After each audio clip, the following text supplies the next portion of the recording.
Imagine if Occupy protesters were waving Chinese flags and calling for President Xi to liberate them from the United States. Wouldn't that be suspicious? Wouldn't it at least raise some eyebrows and probably discredit them? Well, that scenario is exactly what's happening in Hong Kong.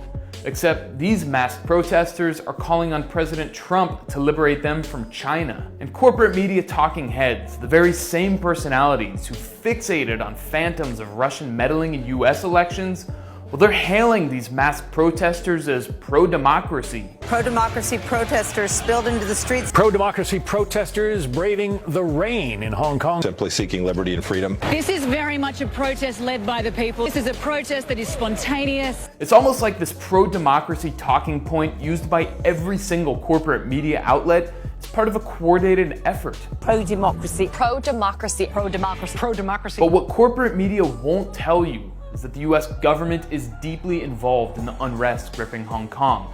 Now, obviously, there's no way the United States can mobilize thousands upon thousands of protesters, but what it can do, and indeed does, is groom protest leaders ahead of time, so when an opportunity arises, the US is in position to redirect popular discontent to suit its own interests instead of the masses of protesters. Cynical stuff, huh?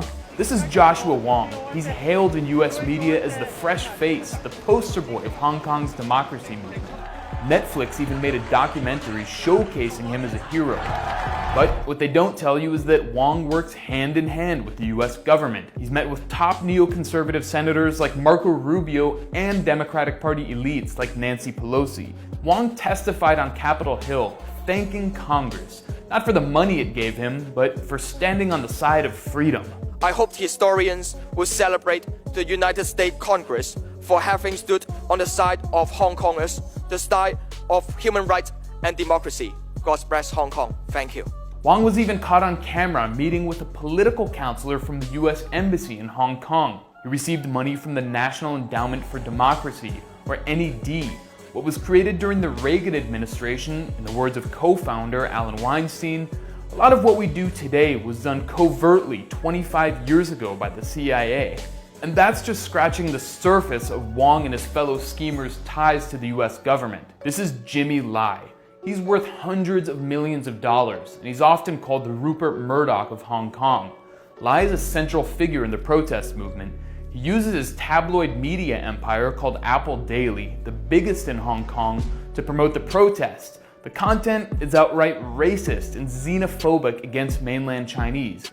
Ironic considering Lai grew up on the mainland and came to Hong Kong as a kid to make his fortune. This full-page ad called pregnant women from mainland China locusts who are invading Hong Kong to steal resources. It's Hong Kong's version of the American right-wing trope about pregnant women pouring across the border to deliver so-called anchor babies in the US. Anchor babies marching down the street because they want their parents to stay in our country. And like Joshua Wong, Jimmy Lai is tight with Washington. This summer, he came to the US to meet with Mike Pence, Mike Pompeo, and John Bolton, the most hawkish members of the Trump administration. This information isn't talked about in US media, but it shouldn't be a surprise. It's not like the protesters are trying to hide their affinity for the United States. In September, thousands of demonstrators waving American flags marched to the US consulate to make their demands heard.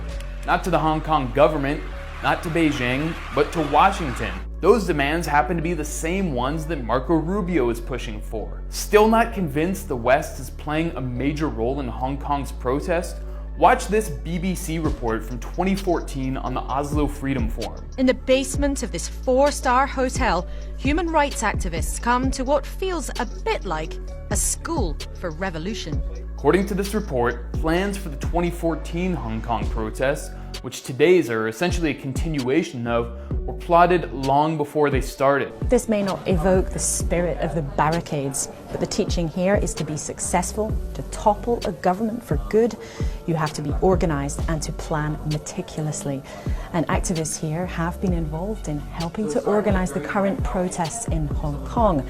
Their plan to put thousands of people on the streets of the territory was in fact hatched nearly 2 years ago. And look who makes an appearance in the video. I'm Joshua Wong, the convener of Scholars. Who else is there? Pussy Riot, the young women who have been embraced by US media for, among other things, screaming profanities in a church to stick it to Putin. And then there's none other than Srđan Popović, the Serbian founder of the regime change mercenary group Canvas.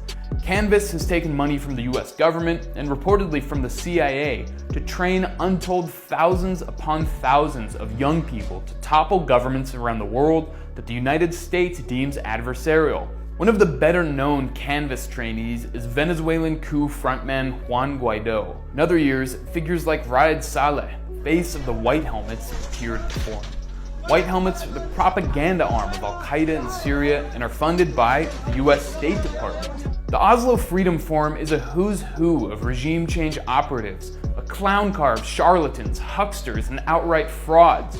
Past guests include Bill Browder, who stole hundreds of millions of dollars from Russia and renounced US citizenship to avoid paying taxes. In 2010, longtime Venezuelan opposition leader and convicted felon Leopoldo Lopez spoke, and the Oslo Freedom Forum itself was founded by Lopez's cousin Thor Halvorsen. Sounds like the Hong Kong protest leadership is part of an organic and grassroots movement, right? But what about the issue of police violence? Even if the protests are largely funded by the United States, that doesn't give cops an excuse to crack skulls.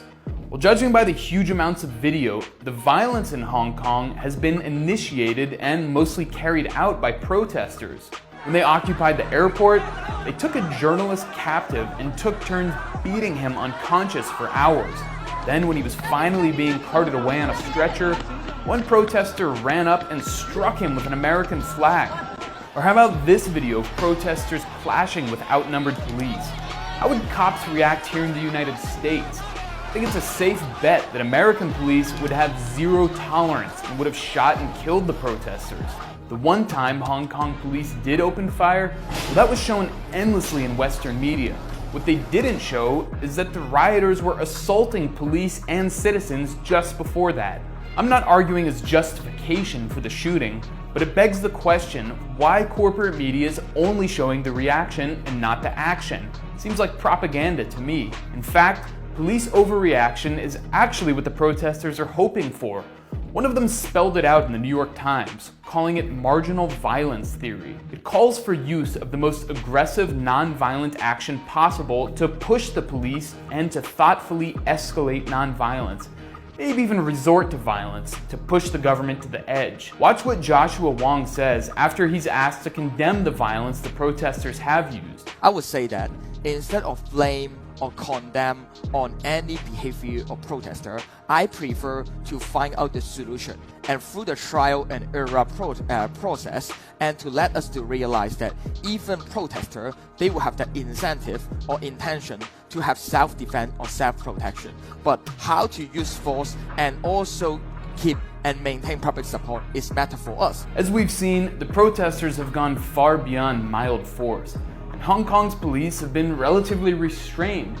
There have been injuries on both sides, but that's all. There haven't been any deaths. Compare that to, say, the Gaza Strip, where Israeli snipers have shot thousands upon thousands of unarmed protesters and killed 213 Palestinians, including children and medical personnel. So let's call what's happening in Hong Kong what it is. It's not a pro-democracy movement. It's a US government trained and funded violent separatist movement run by operatives that exploit the plight of Hong Kong's youth to enrich oligarchs and destabilize China. All in all, either the Hong Kong protest leaders are part of an international group of billionaire-funded regime change operatives led by the United States government as part of a Cold War agenda, or Donald Trump is actually a great liberator of Hong Kong.